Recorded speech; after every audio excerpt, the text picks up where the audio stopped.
ನಮಸ್ಕಾರ, very good morning. ನಾನು ಹರೀಶ್ ನಾಗರಾಜು. ವಿಪಕ್ಷಗಳ ಟಾರ್ಗೆಟ್ ಸಿಎಂ ಪುತ್ರ ವಿಜಯೇಂದ್ರ. ಕೆಆರ್ ಪೇಟೆ ಲಾಜಿಕ್ ಶಿರಾದಲ್ಲಿ ವರ್ಕೌಟ್ ಆಗುತ್ತಾ? ಬಿಎಸ್ವೈ ಭವಿಷ್ಯ ಬದಲಾಗುತ್ತಾ? ಸಿಎಂ ಪಟ್ಟ ವಿಜಯೇಂದ್ರ ಲೈವ್ ಅಂಡ್ ಎಕ್ಸ್ಕ್ಲೂಸಿವ್ ನಿಮ್ಮ ನ್ಯೂಸ್ 18 ಕನ್ನಡ.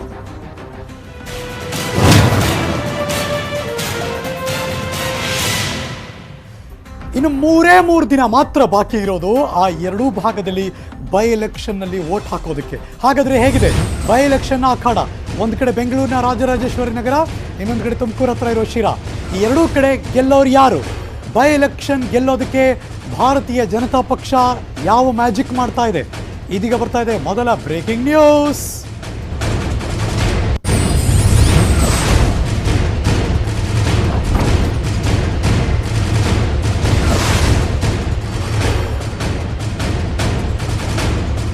ನೋಡ್ತಿರುವಂತಹ ಈ ಕ್ಷಣದ ಬ್ರೇಕಿಂಗ್ ನ್ಯೂಸ್. RR ಮತ್ತು ಶಿರಾ ನವೆಂಬರ್ 3ನೇ ತಾರೀಕು ಎಲೆಕ್ಷನ್, ನವೆಂಬರ್ 10ನೇ ತಾರೀಕು ರಿಸಲ್ಟ್. ಆ ರಿಸಲ್ಟ್ ಬಂದ ದಿನ ಭಾರತೀಯ ಜನತಾ ಪಕ್ಷವನ್ನೇ ಗೆಲ್ಲಿಸಬೇಕು ಅಂತ ಪಣ ತೊಟ್ಟಿದ್ದಾರೆ BY ವಿಜಯೇಂದ್ರ. ಶಿರಾದಲ್ಲಿ ಠಿಕಾಣಿ ಹೂಡಿದ್ದಾರೆ, ರಣತಂತ್ರವನ್ನು ರೂಪಿಸ್ತಾ ಇದ್ದಾರೆ. ನ್ಯೂಸ್ 18 ಜೊತೆ ಕೆಲವೇ ಕ್ಷಣದಲ್ಲಿ ಲೈವ್ ಜಾಯಿನ್ ಆಗ್ತಿದ್ದಾರೆ ಭಾರತೀಯ ಜನತಾ ಪಕ್ಷದ ರಾಜ್ಯ ಘಟಕದ ಉಪಾಧ್ಯಕ್ಷರಾದಂತಹ ವಿಜಯೇಂದ್ರ ಅವರು ಕೆಲವೇ ಕ್ಷಣದಲ್ಲಿ. ಹಾಗಾದ್ರೆ ಅಲ್ಲಿನ ಸ್ಟ್ರಾಟಜಿಕಲ್ ಪ್ಲಾನ್ ಏನು? ಪ್ರತಿಪಕ್ಷದವರು ಈಗಾಗಲೇ ವಿಜಯೇಂದ್ರ ಅವರ ವಿರುದ್ಧ ಸಮರ ಸಾರಿದ್ದಾರೆ. ಈ ಸಂದರ್ಭದಲ್ಲಿ ಭಾರತೀಯ ಜನತಾ ಪಕ್ಷ ಆ ಭಾಗದಲ್ಲಿ ಕಮಲವನ್ನು ಅರಳಿಸೋದಕ್ಕೆ ವಿಜಯೇಂದ್ರ ಅವರು ಅಥವಾ ಭಾರತೀಯ ಜನತಾ ಪಕ್ಷದ ನಾಯಕರು ಮಾಡಿರುವಂತಹ ಸ್ಟ್ರಾಟಜಿಕಲ್ ಪ್ಲಾನ್, ಗೆಲ್ಲಿಸಲೇಬೇಕು ಅನ್ನುವಂತಹ ಈ ಇರಾದೆಯಲ್ಲಿ ಹೇಗೆಲ್ಲ ಬೆಳವಣಿಗೆ ಪಡ್ಕೋತಾ ಇದೆ ಎಲ್ಲವನ್ನು ಕೂಡ ನಿಮ್ಮ ನ್ಯೂಸ್ 18 ಕನ್ನಡದಲ್ಲಿ ಎಕ್ಸ್ಕ್ಲೂಸಿವ್ ಆಗಿ ಮಾತಾಡ್ತಾರೆ ಶ್ರೀ ವಿಜಯೇಂದ್ರ, ಭಾರತೀಯ ಜನತಾ ಪಕ್ಷದ ರಾಜ್ಯ ಘಟಕದ ಉಪಾಧ್ಯಕ್ಷರು. ಸಿಎಂ ಬದಲಾವಣೆ ಬಗ್ಗೆ ಅಂತೂ ಭಾರಿ ಚರ್ಚೆ ನಡೀತಾ ಇದೆ. ಮಾಜಿ ಮುಖ್ಯಮಂತ್ರಿಗಳು, ಪ್ರತಿಪಕ್ಷದ ನಾಯಕರೆಲ್ಲರೂ ಮಾತಾಡ್ತಿದ್ದಾರೆ. ಇದ್ರ ಬಗ್ಗೆ ವಿಜಯೇಂದ್ರ ಅವರು ಏನು ಹೇಳ್ತಾರೆ ಕೇಳಬೇಕು ಅನ್ನೋ ಕುತೂಹಲ ನನ್ನಲ್ಲೂ ಇದೆ. ನ್ಯೂಸ್ 18 ಜೊತೆ ಎಕ್ಸ್ಕ್ಲೂಸಿವ್ ಸಂದರ್ಶನ. ನಮ್ಮ ಜೊತೆ ಈ ಕ್ಷಣ ಲೈವ್ ಜಾಯಿನ್ ಆಗ್ತಿದ್ದಾರೆ ನ್ಯೂಸ್ 18 ಕನ್ನಡದ ಸ್ಕ್ರೀನ್ನಲ್ಲಿ ಭಾರತೀಯ ಜನತಾ ಪಕ್ಷದ ರಾಜ್ಯ ಘಟಕದ ಉಪಾಧ್ಯಕ್ಷರಾಗಿರುವಂತಹ ಸನ್ಮಾನ್ಯ BY ವಿಜಯೇಂದ್ರ ಅವರು. ಸರ್ ನಮಸ್ಕಾರ, good morning, how are you sir? ಹೇಗಿದ್ದೀರಿ? ನಮಸ್ಕಾರ. Absolutely fine sir, thank you. Fantastic. ಒಂದು ಕಡೆ ಪ್ರತಿಪಕ್ಷದವರು ನಿಮ್ಮ ಮೇಲೆ ಸಾರ್ತಿರುವಂತಹ ಸಮರ, ಮಗದೊಂದು ಕಡೆ ಭಾರತೀಯ ಜನತಾ ಪಕ್ಷವನ್ನು ಇಲ್ಲಿ ಅರಳಿಸಲೇಬೇಕು ಅನ್ನುವಂಥ ನೀವು ತೊಟ್ಟಿರೋ ಪಣ. ಟೆಲ್ ಮಿ ಸ್ಟ್ರೈಟ್ ಕ್ವಶನ್ ಕೇಳ್ಬಿಡ್ತೀನಿ ಸರ್ ನಾನು. KR ಪೇಟೆಯಲ್ಲಿ ಹೋದಾಗ ನೀವಲ್ಲಿ ಹೋದ್ರಿ, ಉಸ್ತುವಾರಿ ತಗೊಂಡ್ರಿ, ಗೆಲ್ಸಿದ್ರಿ ಆ ಜಾಗವನ್ನು. ಅಷ್ಟೇ ಈಸಿ ಅನ್ನಿಸ್ತಿದ್ಯಾ ಅಥವಾ ಅಷ್ಟೇ ಕಷ್ಟ ಅನ್ನಿಸ್ತಾ ಇದೆಯಾ ಈ ಭಾಗ?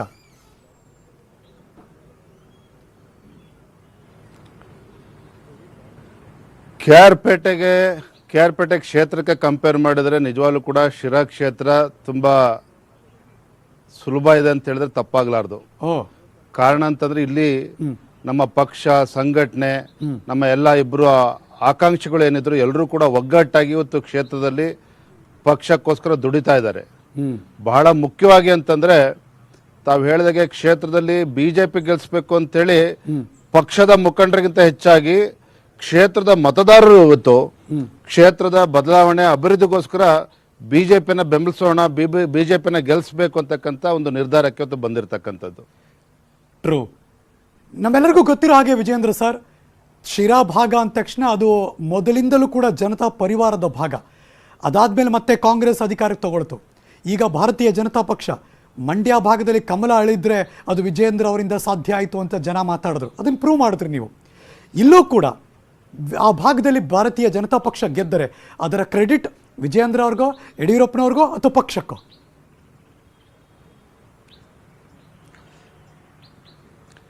KR ಪೇಟೆ ಗೆದ್ದಿರೋದಕ್ಕೆ ಅದಕ್ಕೆ ನಿಜವಾಗ್ಲೂ ಕೂಡ ನನ್ನ ಪಕ್ಷದ ಸಂಘಟನೆ, ನಮ್ಮ ಕಾರ್ಯಕರ್ತರದ್ದು ಫಲಶ್ರುತಿ ಅದು. ಇವತ್ತು ಶಿರಾ ಕ್ಷೇತ್ರದಲ್ಲಿ ನಾಳೆ ಬರುವಂತ 10ನೇ ತಾರೀಕು ಗೆಲ್ತಕ್ಕಂಥದ್ದು ಕೂಡ ನಮ್ಮ ಪಕ್ಷ ಸಂಘಟನೆ ಕಾರ್ಯಕರ್ತರದ್ದು ಪರಿಶ್ರಮದಿಂದ ಆಗ್ತಾ ಇರ್ತಕ್ಕಂಥದ್ದು. ಅದರ ಒಂದು ಪೂರ್ಣವಾದಂಥ ಫಲ ಇವತ್ತು ಭಾರತೀಯ ಜನತಾ ಪಕ್ಷದ ಕಾರ್ಯಕರ್ತರು ಸಂಘಟನೆಗೆ ಹೋಗ್ತಕ್ಕಂಥದ್ದು.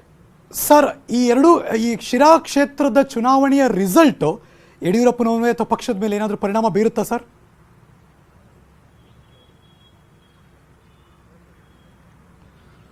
ನೋಡಿ, ತಮಗೆ ಗೊತ್ತಿರೋ ಹಾಗೆ ಇವತ್ತು ಭಾರತೀಯ ಜನತಾ ಪಾರ್ಟಿಗೆ ಸ್ಪಷ್ಟ ಬಹುಮತ ಇರತಕ್ಕಂಥದ್ದು. ಸನ್ಮಾನ್ಯ ಯಡಿಯೂರಪ್ಪನವರು ಮುಖ್ಯಮಂತ್ರಿ ಆಡಳಿತವನ್ನು ನಡೆಸ್ತಾ ಇದ್ದಾರೆ. ಹಾಗಾಗಿ ರಾಜ್ಯ ಸರ್ಕಾರದ ಮೇಲೆ ಯಾವುದೇ ರೀತಿ ಒಂದು ಪರಿಣಾಮ ಬೀಳೋದಿಲ್ಲ. ಅದರ ಬದಲಾಗಿ ಶಿರಾ ಕ್ಷೇತ್ರವನ್ನ ಗೆಲ್ಲೋದ್ರ ಮೂಲಕ ಕರ್ನಾಟಕ ರಾಜಕೀಯದಲ್ಲಿ ಒಂದು ಹೊಸ ಮನ್ವಂತರ ಶುರುವಾಗ್ತದೆ. ಕರ್ನಾಟಕದ ರಾಜಕಾರಣದಲ್ಲಿ ಒಂದು ಜಾತಿ ಆಧಾರದ ಮೇಲೆ ನಾವು ಏನು ಗೆಲ್ತೇವೆ ಅಂತಕ್ಕಂಥ ಭ್ರಮೆನಲ್ಲಿ ಇವತ್ತು ಬೇರೆ ಬೇರೆ ಕಾಂಗ್ರೆಸ್ ಮತ್ತು JDS ಪಕ್ಷದವರು ಇದ್ದಾರೆ. ಇದನ್ನ ತೊಡೆದಾಕಿ ಏನು ಸನ್ಮಾನ್ಯ ಮುಖ್ಯಮಂತ್ರಿಗಳು ಹೇಳ್ತಾರೆ, ಸರ್ವರಿಗೂ ಸಮಪಾಲು ಸಮಬಾಳು ಸಾಮಾಜಿಕ ನ್ಯಾಯ ಅಂತೇಳಿ, ಇದರ ಆಧಾರದ ಮೇಲೆ ಒಂದು ರಾಜಕಾರಣ ಮಾಡಬಹುದು ಅಂತಕ್ಕಂಥ ಒಂದು ಸ್ಪಷ್ಟ ಉತ್ತರ ಇದಕ್ಕೆ ಸಿಗ್ತದೆ. ಕರೆಕ್ಟು, ರಾಜ್ಯವನ್ನಂತೂ ಅಲ್ಲಾಡ್ಸಕ್ಕಾಗಲ್ಲ, ಶಿರಾ ಕ್ಷೇತ್ರದ ಸೋಲು ಗೆಲುವು ಅಂತ. ಆದರೆ ಮಾಜಿ ಮುಖ್ಯಮಂತ್ರಿ ಪ್ರತಿಪಕ್ಷದ ನಾಯಕರು ಮೊನ್ನೆ ಅವ್ರ ಜೊತೆ ಇಂಟರ್ವ್ಯೂ ಮಾಡ್ಬೇಕಾದ್ರೆ ಮಾತಾಡ್ತಿದ್ರು. ಸನ್ಮಾನ್ಯ ಸಿದ್ದರಾಮಯ್ಯನವರು, ನಿಮ್ಮ ಕಿವಿಗೂ ಬಿದ್ದಿರುತ್ತೆ, ನ್ಯೂಸ್ 18 ಎಕ್ಸ್ಕ್ಲೂಸಿವ್ ಇಂಟರ್ವ್ಯೂ ಮಾಡಿದ್ವಿ. ಆಗೊಂದು ಮೆನ್ಷನ್ ಮಾಡಿದ್ರು, ಬಿಹಾರ ಚುನಾವಣೆ ಮುಗಿಲಿ ಯಡಿಯೂರಪ್ಪನವ್ರ ಕುರ್ಚಿ ಚೇಂಜ್ ಆಗುತ್ತೆ ಎಂದರು.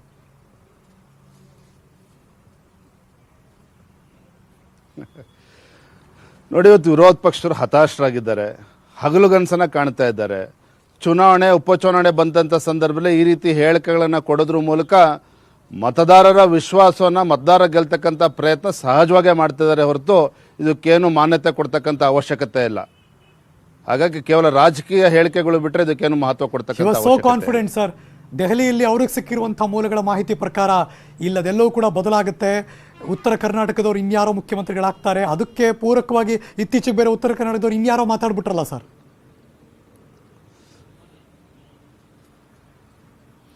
ನೋಡಿ, ಇವತ್ತು ಭಾರತೀಯ ಜನತಾ ಪಕ್ಷದಲ್ಲಿ ಸನ್ಮಾನ್ಯ ಯಡಿಯೂರಪ್ಪನವರ ಶಕ್ತಿ ಏನಿದೆ, ಅವರ ಸಂಘಟನೆ ನೈಪುಣ್ಯತೆ, ಯಾವ ರೀತಿ ಸಂಘಟನೆನ ಪಕ್ಷವನ್ನ ಕಳೆದ 3-4 ದಶಕಗಳಿಂದ ಇದನ್ನ ಕಟ್ಟಿದ್ದಾರೆ, ಇದೆಲ್ಲವೂ ಕೂಡ ರಾಜ್ಯ ನಾಯಕರುಗಳಿಗೂ ಕೂಡ ಗೊತ್ತಿದೆ, ಕೇಂದ್ರ ನಾಯಕರಿಗೂ ಕೂಡ ಗೊತ್ತಿರತಕ್ಕಂಥದ್ದು. ಯಾರೋ ಒಬ್ರೊಂದು ಹೇಳಿಕೆ ಕೊಡೋದ್ರಿಂದ ಈ ರೀತಿ ನಿರ್ಧಾರ ಆಗ್ತದೆ ಅಂತಕ್ಕಂಥದ್ದು ಪ್ರಶ್ನೆ ಉದ್ಭವ ಆಗೋದಿಲ್ಲ. ಇದ್ರ ಬಗ್ಗೆ ಸನ್ಮಾನ್ಯ ರಾಜ್ಯಾಧ್ಯಕ್ಷ ಆಗಿರ್ತಕ್ಕಂಥ ನಳಿನ್ ಕುಮಾರ್ ಕಟೀಲ್ಜಿ ಅವರು ಸ್ಪಷ್ಟವಾಗಿ ಇದಕ್ಕೆ ಉತ್ತರವನ್ನು ಕೊಟ್ಟಿದ್ದಾರೆ. ಸರ್, ನಿನ್ನೆ JDSನ ರೂವಾರಿ ಮಾಜಿ ಮುಖ್ಯಮಂತ್ರಿ HD ಕುಮಾರಸ್ವಾಮಿ ಅವ್ರನ್ನ ಮಾತಾಡಿಸ್ತಾ ಇದ್ದೆ ಸರ್. ಅವಾಗೊಂದು ಮೆನ್ಷನ್ ಮಾಡಿದ್ರು, ಅಷ್ಟು ಈಸಿ ಇಲ್ಲ ಯಡಿಯೂರಪ್ಪನವರ ಬದಲಾವಣೆ ಮಾಡೋದು ನಮ್ಮ ರಾಜ್ಯದಲ್ಲಿ. ಈಗ ಮಗದೊಂದು ನಾಯಕತ್ವದ ಯೋಚನೆ ಜೊತೆಗೆ ಕಷ್ಟ ಸಾಧ್ಯ ಅದು ಅಂತ ಕೂಡ ಮೆನ್ಷನ್ ಮಾಡಿದ್ರು.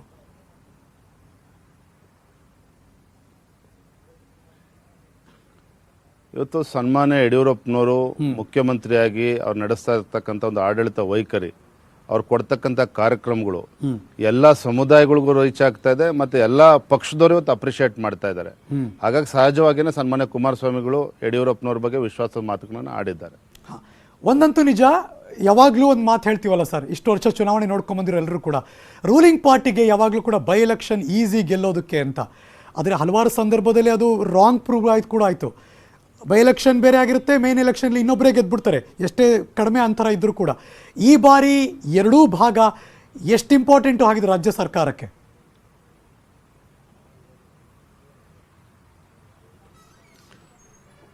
ನೋಡಿ, ರಾಜ್ಯ ಸರ್ಕಾರಕ್ಕೆ ಇಂಪಾರ್ಟೆಂಟ್ ಅನ್ನೋದಕ್ಕಿಂತ ಹೆಚ್ಚಾಗಿ ಕ್ಷೇತ್ರದ ಅಭಿವೃದ್ಧಿಯ ದೃಷ್ಟಿಯಿಂದ ಬಹಳ ಮಹತ್ವ ಇರತಕ್ಕಂಥದ್ದು. ನಾನು ಪ್ರಾಮಾಣಿಕವಾಗಿ ಒಂದು ಮಾತನ್ನು ಹೇಳ್ತೇನೆ. ಇವತ್ತು ಶಿರಾ ವಿಧಾನಸಭಾ ಕ್ಷೇತ್ರದಲ್ಲಿ ಭಾರತೀಯ ಜನತಾ ಪಾರ್ಟಿ ಲೆಕ್ಕಕ್ಕೆ ಇಟ್ಕೊಂಡಿರಲಿಲ್ಲ ವಿರೋಧ ಪಕ್ಷದವರು. ಉಪಚುನಾವಣೆ ಘೋಷಣೆ ಆದಂಥ ಸಂದರ್ಭದಲ್ಲಿ ತಾವು ಗೆದ್ದಾಬಿಟ್ಟಿದೆ ಅಂತಕ್ಕಂಥ ಹಮ್ಮಿನಿಂದ ಇವತ್ತು ಕಾಂಗ್ರೆಸ್ ಪಕ್ಷದವರು JDS ಪಕ್ಷದವರು ಓಡಾಡ್ತಿದ್ರು. ಇವತ್ತು ಏನಾಗಿದೆ ಪರಿಸ್ಥಿತಿ? ಇವತ್ತು ಇಡೀ ಕಾಂಗ್ರೆಸ್ ಪಕ್ಷದ ಘಟಾನುಘಟಿ ನಾಯಕರುಗಳು ಇವತ್ತು ಬಂದು ಶಿರಾ ಕ್ಷೇತ್ರದಲ್ಲಿ ಬಿಟ್ಟಿರ್ತಕ್ಕಂಥದ್ದು, JDS ಪಕ್ಷದ ಘಟಾನುಘಟಿಗಳು ಇವತ್ತು ಬಂದು ಇಲ್ಲಿ ಬೀಡನ್ನು ಬಿಟ್ಟಿರ್ತಕ್ಕಂಥದ್ದು. ಹಾಗಾಗಿ ಇದು ಮೇಲ್ನೋಟಕ್ಕೆ ಗೊತ್ತಾಗ್ತದೆ, ಒಂದು ಕಡೆ ಹತಾಶೆ ಇವತ್ತು ಕಾಂಗ್ರೆಸ್ ಮತ್ತು JDS ಪಕ್ಷದ ನಾಯಕರುಗಳಿಗೆ, ಇನ್ನೊಂದು ಕಡೆ ಮತದಾರರ ಒಂದು ನಿರೀಕ್ಷೆ ಇವತ್ತು ಭಾರತೀಯ ಜನತಾ ಪಾರ್ಟಿ ಪರವಾಗಿ. ಇವರ ಕಾಂಗ್ರೆಸ್ ಮತ್ತು JDS ಪಕ್ಷಗಳು ವೈಫಲ್ಯಗಳು ಇವತ್ತು ನಾನು ಮೊದಲು ಇವತ್ತು ಶಿರಾ ಕ್ಷೇತ್ರದ ಬಗ್ಗೆ ಸೀಮಿತವಾಗಿ ಹೇಳೋದಾದ್ರೆ, ಎಷ್ಟು ಚುನಾವಣೆ ಸಂದರ್ಭದಲ್ಲಿ ಎಷ್ಟೊಂದು ನೀವು ಆಶ್ವಾಸನೆಗಳನ್ನ ಕೊಟ್ಟಿದ್ರಿ ಮತದಾರರಿಗೆ. ಆಶ್ವಾಸನೆಗಳನ್ನ ಕೇವಲ ಕೊಟ್ಟಿದ್ದಷ್ಟೇ ಬಿಟ್ಟರೆ ಚುನಾವಣೆ ಗೆದ್ದ ಮೇಲೆ MLA ಆಗಿ ಮಂತ್ರಿ ಆದ್ಮೇಲೆ ಇವತ್ತು ಮೇಜರ್ ಆಗಿ ಇಲ್ಲಿ ಮಾತಾಡ್ತಕ್ಕಂಥದ್ದು ಮೊದಲೂರಿನ ನೀರು ತರ್ತಕ್ಕಂಥ ವಿಚಾರದಲ್ಲಿ ಎಷ್ಟು ಚುನಾವಣೆಗೆ ಇದು ಬಳಸ್ಕೊಂಡಿದ್ರೆ ಇವತ್ತು ನೀರು ತರಕ್ಕಾಗಿದೆ ಹಾಗಾದ್ರೆ ಕಾಂಗ್ರೆಸ್ JDS ಪಕ್ಷದವರಿಗೆ.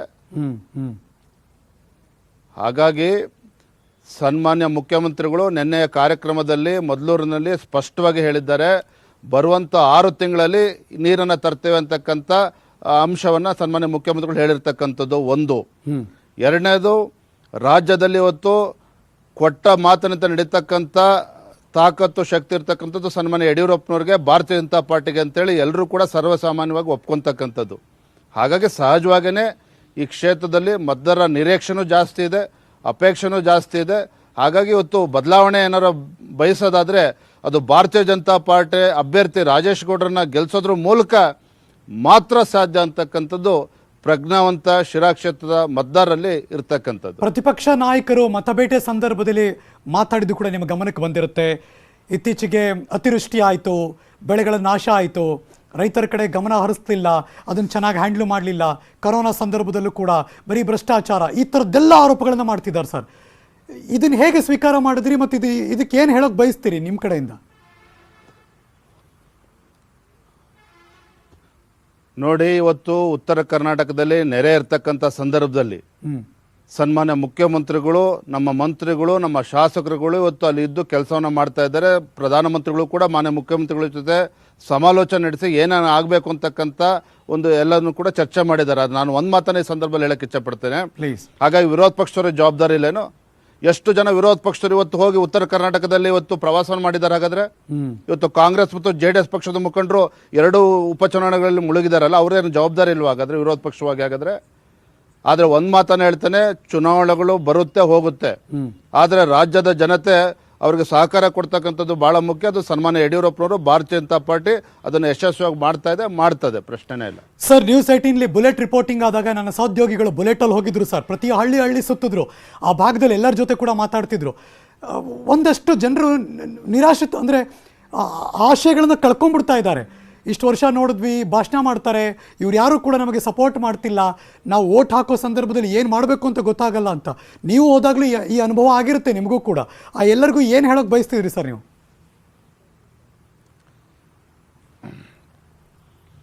ನಾನು ಕಳೆದ 20 ದಿನಗಳಿಂದ ಶಿರಾ ಕ್ಷೇತ್ರದಲ್ಲಿ ಎಲ್ಲ ಸಮುದಾಯದ ಮುಖಂಡರು, ಮತದಾರನ್ನ ಭೇಟಿ ಮಾಡ್ತಕ್ಕಂಥ ಪ್ರಯತ್ನ ಮಾಡಿದ್ದೇನೆ. ನಾನು ಅವ್ರು ಭೇಟಿ ಮಾಡಿದಂಥ ಸಂದರ್ಭದಲ್ಲಿ ನಿಜವಾಗ್ಲೂ ಕೂಡ ನನಗೂ ನೋವಾಗ್ತದೆ. ಯಾಕಂದ್ರೆ ಅವ್ರು ಭೇಟಿ ಮಾಡಿದಾಗ ಅವ್ರ ಕಣ್ಣುಗಳಲ್ಲಿ ಅಸಹಾಯಕತೆ, ಯಾರು ಬಂದ್ರು ಅಷ್ಟೇನಪ್ಪ, ನಮ್ದೇನು ಕ್ಷೇತ್ರ ಉದ್ಧಾರ ಆಗಲ್ಲ, ನಮ್ಮ ಸಮಸ್ಯೆಗಳಿಗೆ ಉತ್ತರ ಸಿಗಲ್ಲ ಅಂತಕ್ಕಂಥ ನಿರಾಸೆ ಅವ್ರ ಕಂಡಲ್ಲೇ ನಾನು ಕಂಡಿದ್ದೇನೆ ಇವತ್ತು. ಆದರೆ ಇದರ ನಿರಾಸೆಯ ಮಧ್ಯನೂ ಕೂಡ, ಆ ನೋವಿನ ಮಧ್ಯನೂ ಕೂಡ ಇವತ್ತು ಭಾರತೀಯ ಜನತಾ ಪಾರ್ಟಿ ಬಗ್ಗೆ, ಸನ್ಮಾನ್ಯ ಮುಖ್ಯಮಂತ್ರಿಗಳಾಗಿರ್ತಕ್ಕಂಥ ಯಡಿಯೂರಪ್ಪನವ್ರ ಬಗ್ಗೆ ಒಂದು ಆಶಾಭಾವನೆಯಿಂದ ಇವತ್ತು ನೋಡ್ತಾ ಇದ್ದಾರೆ. ಹಾಗಾಗಿ ಇದೊಂದು ಬಾರಿ ನಮ್ಮ ಭಾರತೀಯ ಜನತಾ ಪಾರ್ಟಿನ ಗೆಲ್ಸಿ ನೋಡೋಣ, ರಾಜೇಶ್ ಗೌಡ್ರನ್ನ ಗೆಲ್ಸೋಣ, ಕ್ಷೇತ್ರದ ಅಭಿವೃದ್ಧಿಯ ಕನಸು ಇವತ್ತು ನಾವೇನು ಕಾಣ್ತಾ ಇದ್ದೇವೆ ಅದನ್ನು ಆ ಕನಸು ನನಸಾಗಬೇಕು ಅಂತಕ್ಕಂಥ ಉದ್ದೇಶದಿಂದ ಇವತ್ತು ನಮ್ಮನ್ನು ನೋಡ್ತಾ ಇದ್ದಾರೆ.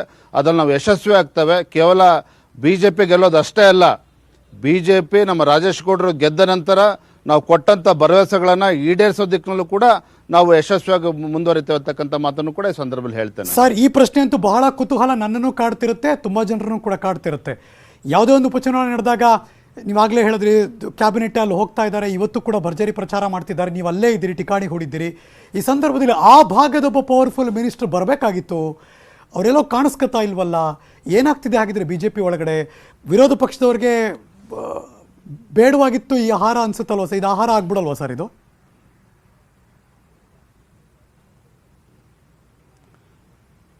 ನೋಡಿ, ಇವತ್ತು ನಮ್ಮ ಉಸ್ತುವಾರಿ ಸಚಿವರೇನಿದ್ದಾರೆ ತಮಗೆ ಗೊತ್ತಿರಾಗೆ, ಪಾಪ ಅವ್ರು 2 ಬಾರಿ ಕೋವಿಡ್ ಬಂದಂಥ ಸಂದರ್ಭದಲ್ಲಿ ಸುಮಾರು 15-20 ದಿನಗಳ ಕಾಲ ಆಸ್ಪತ್ರೆಯಲ್ಲಿ ಇದ್ದರು, ಟ್ರೀಟ್ಮೆಂಟ್ ತೊಗೊತಾ ಇದ್ರು.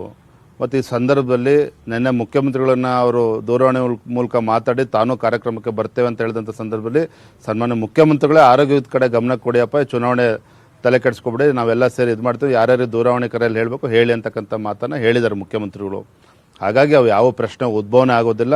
ಭಾರತೀಯ ಜನತಾ ಪಾರ್ಟಿ ಎಲ್ಲ ನಮ್ಮ ಮುಖಂಡರುಗಳು, ಕಾರ್ಯಕರ್ತರುಗಳು ಎಲ್ಲ ಕೂಡ ಒಗ್ಗಟ್ಟಾಗಿ ಈ ಚುನಾವಣೆಯನ್ನು ಎದುರಿಸ್ತಾ ಇದ್ದೇವೆ. ಯಾಕೆ ಅನಿಸ್ತು ಹಂಗೆ ಅಂದರೆ, ನಿಮಗೂ ಕೂಡ ಹುಷಾರಿರಲಿಲ್ಲ, ನೀವು ಕೂಡ ಅದರಿಂದ ಓವರ್ಕಮ್ ಆದ್ರಿ, ಈಗಂತೂ ನಿರಂತರವಾಗಿ 24 ಗಂಟೆ ಕೆಲಸ ಮಾಡ್ತಿದ್ದೀರಿ, ಹಾಗಾಗಿ ಉಸ್ತುವಾರಿ ಸಚಿವರು ಇರಬೇಕಾಗಿತ್ತು. ಎಲ್ಲೋ ಒಂದು ಕಡೆ ಇಲ್ಲದೇ ಇದ್ದು ಬೇರೆಯವ್ರಿಗೆ ಬೇರೆ ಮೆಸೇಜ್ ಪಾಸ್ ಆಗ್ತಿದೆಯಾ ಅನ್ನೋ ಒಂದು ಕುತೂಹಲ ಬಂದ್ಬಿಡುತ್ತೆ ಸರ್. ಇಲ್ಲ, ಖಂಡಿತ ಪ್ರಶ್ನೆ ಉದ್ಭವನೆ ಆಗೋದಿಲ್ಲ. ಇವತ್ತು ಎಲ್ಲರೂ, ನಾ ಆಗ್ಲೇ ಹೇಳಿದಾಗ ಎಲ್ಲರೂ ಕೂಡ ಒಗ್ಗಟ್ಟಾಗಿ, ಎಲ್ಲರೂ ಗುರಿ ಇರ್ತಕ್ಕಂಥದ್ದು ಒಂದೇ, ಈ ಸಲ ಕಮಲ್ದು ಅರಳಿಸ್ಬೇಕು ಅಂತಕ್ಕಂಥದ್ದನ್ನ. ಹಾಗಾಗಿ ಎಲ್ಲರೂ ಕೂಡ ಒಗ್ಗಟ್ಟಾಗಿ ಕೆಲಸವನ್ನು ಮಾಡ್ತಾ ಇದ್ದಾರೆ, ಅದು ಪ್ರಶ್ನೆ ಉದ್ಭವ ಆಗೋದಿಲ್ಲ. ಉಸ್ತುವಾರಿ ಸಚಿವರು ಶಿರಾದಲ್ಲಿ ಮಿಸ್ಸಿಂಗ್, ಅಫ್ಕೋರ್ಸ್ ನೀವು ಅದು ಕ್ಲಾರಿಫಿಕೇಶನ್ ಕೊಡ್ತಿದ್ದೀರಿ. ಇನ್ನೊಂದು ಕಡೆ ರಾಜರಾಜೇಶ್ವರಿ ನಗರದಲ್ಲಿ ಯಾರು ಟಿಕೆಟ್ ಆಕಾಂಕ್ಷಿ ಆಗಿದ್ರು, ಯಾರು ತುಂಬ ಕಾನ್ಫಿಡೆನ್ಸ್ ಇತ್ತು, ಅವ್ರು ಕಾಣಿಸ್ಕೋತಿಲ್ಲ ಸರ್.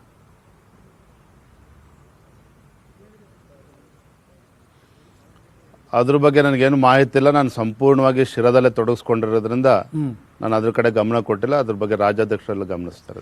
ಓಕೆ, ಗ್ರೌಂಡ್ ರಿಪೋರ್ಟ್ಗೆ ಹೋದಾಗ ನೀವು ಹೇಗೆ ಕೆ ಆರ್ ಪೇಟೆ ಅನಲೈಸ್ ಮಾಡಿದ್ರಿ, ಇದು ಕೂಡ ಗ್ರೌಂಡ್ ಲೆವೆಲಲ್ಲಿ ಪೂರ್ತಿ ಕೈ ಹಾಕಿದ್ದೀರಾ, ಅದನ್ನು ಕಂಪ್ಲೀಟಾಗಿ ಮಾಹಿತಿ ಪಡ್ಕೊಂಡು ಕಾನ್ಸ್ಟಿಟ್ಯೂನ್ಸಿ ವೈಸು ಅಂದರೆ ಸರಿಸುಮಾರು ಒಂದು 2.25 ಲಕ್ಷ ವೋಟ್ ಇರುವಂಥ ಜನಸಂಖ್ಯೆ, ಅತಿ ಹೆಚ್ಚು ವೋಟ್ ಆದರೆ ನಿಮಗೆ ಅಡ್ವಾಂಟೇಜ್ ಅನಿಸುತ್ತಾ ಅಥವಾ ವೋಟಿಂಗ್ ಪರ್ಸೆಂಟೇಜ್ ಕಡಿಮೆ ಆದರೆ ಅಡ್ವಾಂಟೇಜ್ ಅನಿಸುತ್ತಾ? ಏನು ಸ್ಟ್ರಾಟಜಿಕಲ್ ಅನಾಲಿಸಿಸ್ ಸರ್ ಭಾರತೀಯ ಜನತಾ ಪಕ್ಷದ್ದು?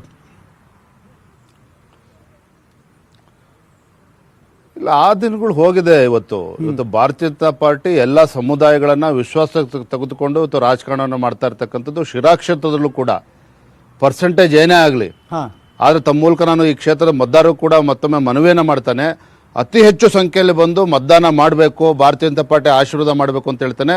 ಕಾರಣ ಬಿಜೆಪಿ ಗೆಲ್ಸೋ ಕಾರಣಕ್ಕೋಸ್ಕರ ಅಷ್ಟೇ ಅಲ್ಲ, ಶಿರಾ ಕ್ಷೇತ್ರದ ಸರ್ವತೋನ್ಮುಖ ಅಭಿವೃದ್ಧಿಯ ದೃಷ್ಟಿಯಿಂದ ಮತದಾರರು ನಮಗೆ ಆಶೀರ್ವಾದ ಮಾಡಬೇಕು ಅಂತಕ್ಕಂಥ ಮನವಿಯನ್ನ ತಮ್ಮ ಮೂಲಕ ನಾನು ಮತ್ತೊಮ್ಮೆ ಸಂದರ್ಭದಲ್ಲಿ ಪ್ರಾರ್ಥನೆ ಮಾಡ್ತೇನೆ. ಸುಮಾರು ಯಾಕೆ ಪ್ರಶ್ನೆ ರೈಸ್ ಆಯ್ತು, ಪರ್ಸೆಂಟೇಜ್ ಜನ ಬಂದು ವೋಟ್ ಹಾಕ್ತಾರೆ ಅಂದ್ರೆ, ಈಗ ಕರೋನಾ ಟೈಮು, ಬರೀ ಎಲೆಕ್ಷನ್ ಮಾತ್ರ ಜೊತೆಗೆ ಇದನ್ನು ಕೂಡ ನಿಭಾಯಿಸಬೇಕಲ್ಲ ಸರ್. ಜನರ ಮನಸ್ಸಲ್ಲಿ ಒಂದು ಆತಂಕ ಇರ್ಬೋದು, ಭಯ ಇರ್ಬೋದು, ಇದನ್ನ ಮೀರಿ ಆ ಥರ ಆಗೋದ್ರಿ ಅಂತ ಕೇಳ್ತಾ ಇದ್ದೀನಿ ಪ್ರಶ್ನೆನ.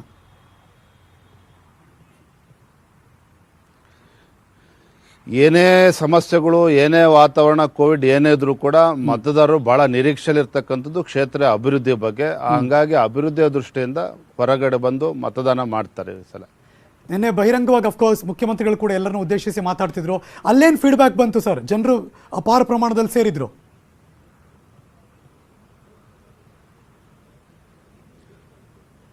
ನನಗಿಂತ ಚೆನ್ನಾಗಿ ತಮಗೆ ಗೊತ್ತಿರ್ತದೆ, ಯಾಕೆಂದ್ರೆ ಎಲ್ಲ ಮಾಧ್ಯಮದ ಸ್ನೇಹಿತರು ಕೂಡ ಅಲ್ಲಿದ್ರು. ನಿಜ ಹೇಳ್ಬೇಕು ಅಂತ ಸನ್ಮಾನ್ಯ ಮುಖ್ಯಮಂತ್ರಿಗಳು ಒಂದು ಮಾತನ್ನ ಹೇಳಿದ್ರು, ಶಿಕಾರಿಪುರದಕ್ಕಿಂತನೂ ಹೆಚ್ಚು ಉತ್ಸಾಹವನ್ನು ಇವತ್ತು ನಾನು ನೋಡಿದ್ದೇನೆ ಅಂತಕ್ಕಂಥ ಮಾತನ್ನು ಹೇಳಿದ್ರು. ಅಂದ್ರೆ ನೀವು ತಾವು ಅರ್ಥ ಮಾಡ್ಕೊಳ್ಳಿ.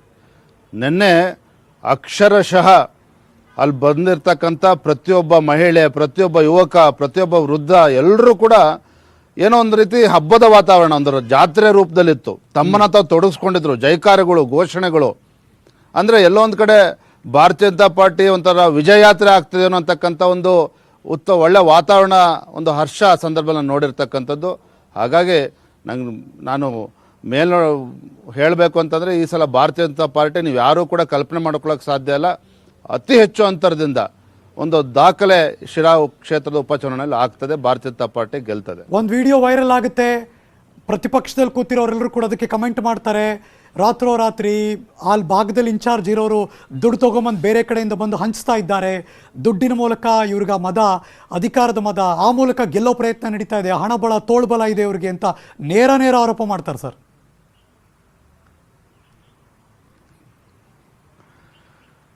ಕಾಂಗ್ರೆಸ್ ಪಕ್ಷದ ಮುಖಂಡರು ಬೇರೆಯವರು ಇದಕ್ಕೆ ಹೇಳಿಕೆಗಳನ್ನು ಕೊಟ್ಟಿದ್ದಾರೆ, ನಾನು ಕೂಡ ಗಮನಿಸಿದ್ದೇನೆ. ಒಂದು ರೀತಿ ಭೂತದ ಬಾಯಲ್ಲಿ ಭಗವದ್ಗೀತೆ ಕೇಳಿದಂಗೆ ಆಗ್ತದೆ ಕಾಂಗ್ರೆಸ್ ಮುಖಂಡರ ಜೊತೆ ಈ ತರ ಮಾತಾಡೋದನ್ನ. ಬಹುಶಃ ಕಾಂಗ್ರೆಸ್ ಸಂಸ್ಕೃತಿ ಏನು ಅಂತೇಳಿ ರಾಜ್ಯದ ಮತದಾರರಿಗೆ ಗೊತ್ತಿರತಕ್ಕಂಥದ್ದು. ಇದು ನಾನು ಹೇಳೋದು ಇಷ್ಟೇನೆ, ಈ ಚುನಾವಣೆಯ ಸೋಲಿನ ಭೀತಿಯಿಂದ ಹತಾಶರಾಗಿ ಇವತ್ತು ವಿರೋಧ ಪಕ್ಷಗಳು ಈ ತರ ಹೇಳಿಕೆನ ಕೊಡ್ತಾ ಇದ್ದಾರೆ. ಇದು ಯಾವುದೂ ಕೂಡ ಒಂದು ಹಣ ಹೆಂಡದ ಆಧಾರದ ಒಂದು ಚುನಾವಣೆ ಗೆಲ್ತೇನೆ ಅಂತಂದ್ರೆ ಅದು ಮೂರ್ಖತನ ಪರಮಾವಧಿ ಇತ್ತು. ಅದನ್ನ ಬಿಟ್ಟು ಸನ್ಮಾನ್ಯ ಮೋದಿಜಿಯವರ ಜನಪರ ಕಾರ್ಯಕ್ರಮಗಳು, ಅದೇ ರೀತಿ ಸನ್ಮಾನ್ಯ ರಾಜ್ಯದ ಮುಖ್ಯಮಂತ್ರಿಗಳಾಗಿರ್ತಕ್ಕಂಥ ಯಡಿಯೂರಪ್ಪನವರ ಒಂದು ಜನಪರ ಕಾಳಜಿ ಕಾರ್ಯಕ್ರಮಗಳು, ಇದರ ಆಧಾರದ ಮೇಲೆ ಕ್ಷೇತ್ರದ ಅಭಿವೃದ್ಧಿಯ ಒಂದು ವಿಚಾರವನ್ನು ಮುಂದಿಟ್ಕೊಂಡು ಜನರ ವಿಶ್ವಾಸ ನಾವು ಗೆಲ್ತೇವೆ. ಸೊ JDSನವರ ಲಾಜಿಕ್ ಕೆಲಸ ಮಾಡಲ್ಲ, ಆ ಕುಟುಂಬದಿಂದಲೇ ನಿಲ್ಲಿಸಿದ್ದಾರೆ, ಅದು ಕೂಡ ವರ್ಕೌಟ್ ಆಗಲ್ಲ ಅಂತೀರಿ ಸರ್?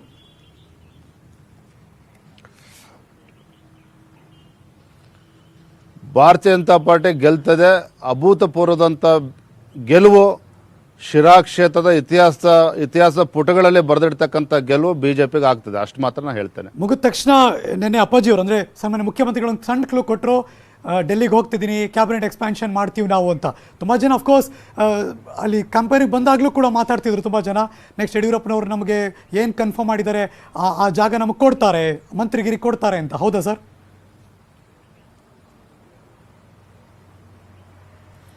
ಅದ್ರ ಬಗ್ಗೆ ನನಗೆ ಯಾವುದೇ ರೀತಿ ಮಾಹಿತಿ ಇಲ್ಲ. ಸನ್ಮಾನ್ಯ ಮುಖ್ಯಮಂತ್ರಿಗಳು ರಾಜ್ಯಾಧ್ಯಕ್ಷರ ಬಗ್ಗೆ ಚರ್ಚೆ ಮಾಡಿ ತೀರ್ಮಾನವನ್ನು ಕೈಗೊಳ್ತಾರೆ. ಫೈನಲ್ ಕ್ವಶನ್ ಅದು, ಇನ್ನೇನು 3 ದಿನ ಇದೆ ಸರ್ ಎಲೆಕ್ಷನ್ಗೆ. ಈಗ ಇನ್ನು ಮುಂದೆ ಇರುವಂಥ 2 ಪ್ರಯಾರಿಟಿ ಚಾಲೆಂಜಸ್ಗಳೇನು ಸರ್?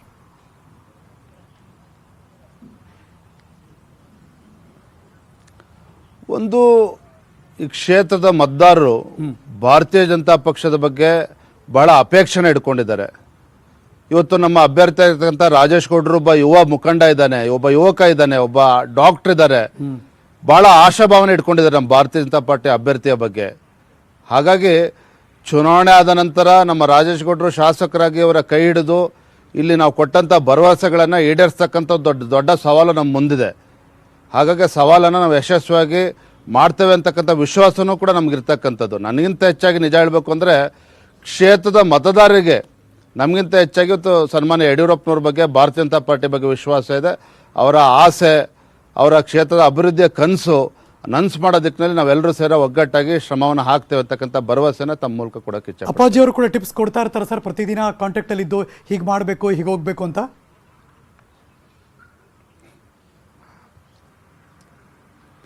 ಸನ್ಮಾನ್ಯ ಮುಖ್ಯಮಂತ್ರಿಗಳು ದಿನ ದೂರವಾಣಿ ಕರೆ ಮಾಡ್ತಿರ್ತಾರೆ. ಅದೇ ರೀತಿ ನಮ್ಮ ರಾಜ್ಯಾಧ್ಯಕ್ಷ ಆಗಿರ್ತಂಥ ಕಟೀಲ್ ಜಿ ಅವರು ಕೂಡ ದೂರವಾಣಿ ಕರೆ ಮೂಲಕ ವಾತಾವರಣದ ಬಗ್ಗೆ, ಪರಿಸ್ಥಿತಿ ಬಗ್ಗೆ ಅವಲೋಕನ ಮಾಡ್ತಾರೆ.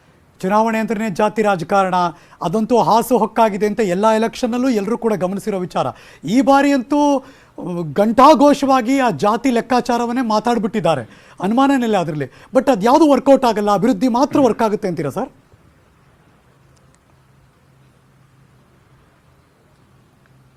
ಬರುವಂಥ 10ನೇ ತಾರೀಕು ತಮಗೆ ಗೊತ್ತಾಗ್ತದೆ.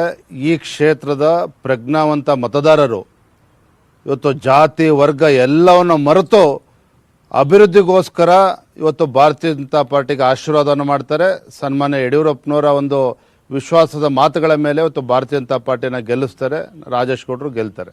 ಸೊ ಮಂಡ್ಯ ಭಾಗದಲ್ಲಿ ಕಮಲ ಅರಳಿಸಿದ್ರಿ, ತುಮಕೂರು ಭಾಗ ಅಂದರೆ ಶಿರಾ ಭಾಗದಲ್ಲೂ ಕೂಡ ಕಮಲ ಅರಳಿಸೋರಿದ್ದೀರಿ.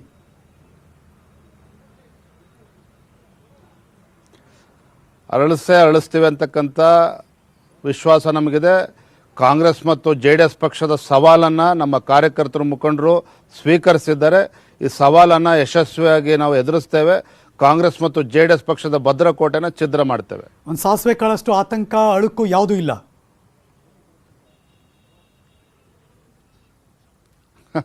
ಆ ಪ್ರಶ್ನೆ ಉದ್ಭವನೆ ಆಗೋದೆಲ್ಲ ನಮ್ಗೆ ವಿಶ್ವಾಸ ಇದೆ. Right sir, so nice of you. ಇವತ್ತು ಒಂದಷ್ಟು ಈ ಕ್ಷಣದ ಎಲೆಕ್ಷನ್ ಬಗ್ಗೆ ಮತ್ತು ಭಾರತೀಯ ಜನತಾ ಪಕ್ಷದ ನಡೆ ಬಗ್ಗೆ ಮತ್ತು ನಿಮ್ಮ ಕಾರ್ಯವೈಖರಿಯ ಬಗ್ಗೆ, ಅಫ್ಕೋರ್ಸ್ ಹಗಲಿರುಳು ನೀವು ಅಲ್ಲೇ ಠಿಕಾಣಿ ಹೂಡಿದ್ದೀರಿ. ಎಲ್ಲವನ್ನು ಕೂಡ ಅಂದರೆ ಪ್ರಚಾರದ ಆಯಾಮಗಳನ್ನು ಕೂಡ ನೋಡ್ಕೋತಾ ಇದ್ದೀರಿ. ನ್ಯೂಸ್ 18 ಕನ್ನಡ ಜೊತೆ ಎಕ್ಸ್ಕ್ಲೂಸಿವ್ ಆಗಿ ಇವತ್ತು ಮಾತಾಡೋಕೆ ಬಂದಿರಿ. Thank you so much sir, news 18 ಜೊತೆ ಮಾತಾಡಿದ್ದಕ್ಕೆ. ಶ್ರೀ ವಿಜಯೇಂದ್ರ ಅವರು